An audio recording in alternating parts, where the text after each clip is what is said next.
Take my bride, let's go for a ride in my newfangled automobile.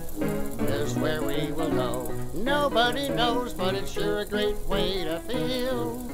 Behind the wheel of the speed meter steel, it's my newfangled automobile.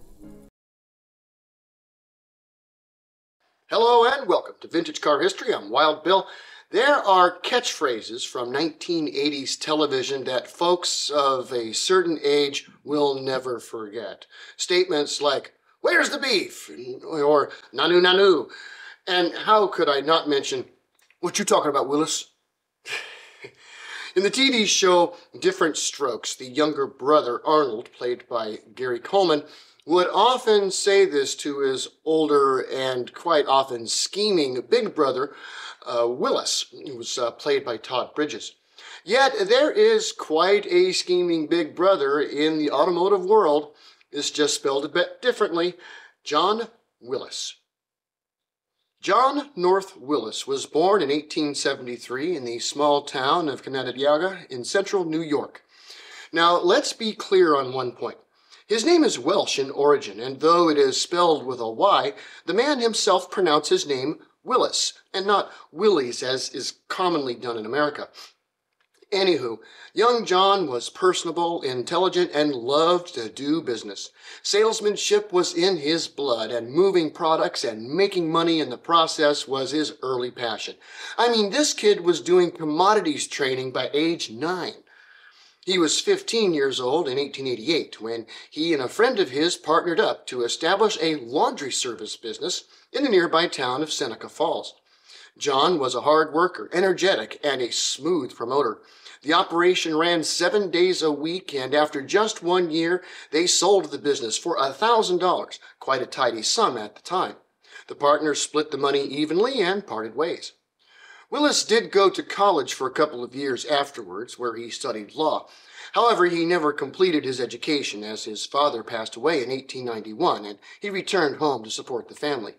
True to his entrepreneurial nature, he once again opened a business, this time selling bicycles out of a rented storeroom.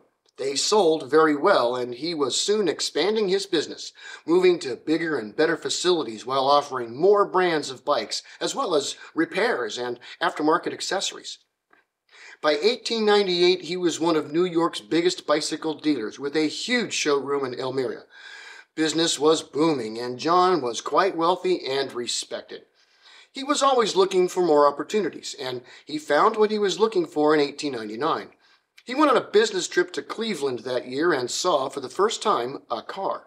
He studied the machine as it went along, as well as how people reacted to it, and, after due consideration, concluded that it would be only a matter of time before the automobile would replace horses, trains, and even bicycles. He made his first foray into the automotive world in 1900.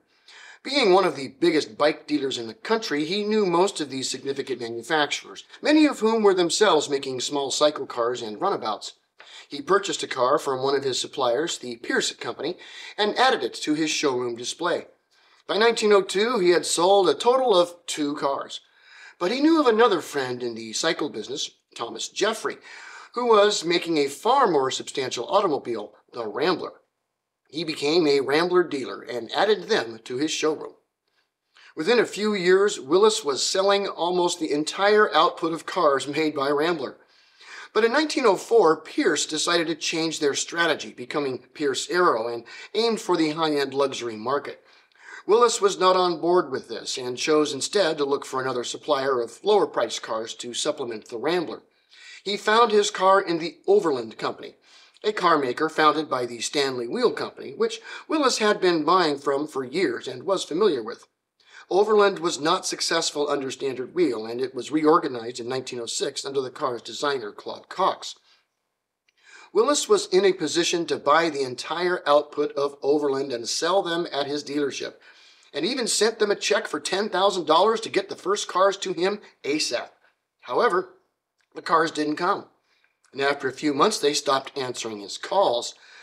It was around Thanksgiving of 1906 that Willys got on a train to pay a surprise visit to Overland.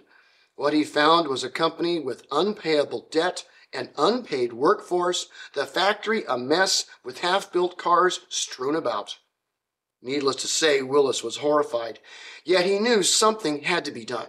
He gathered together some funds to get the company afloat again and get the cars back in production. But he still couldn't get cars fast enough and was at risk of losing orders.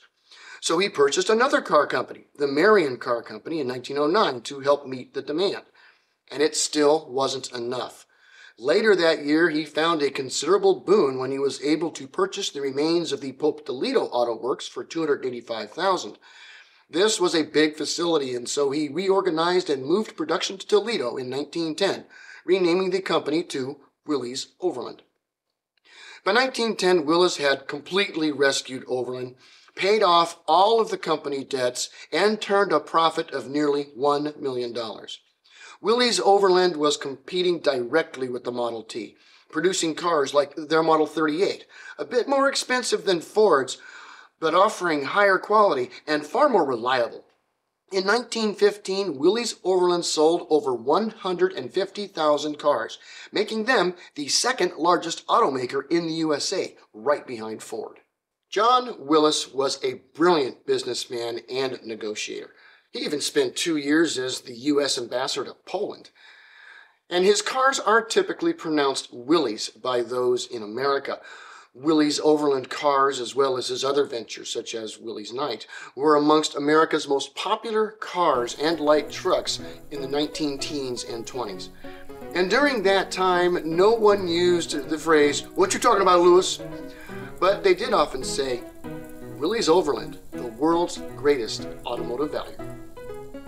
Thanks for watching Vintage Car History, and we'll see you next week. Peace.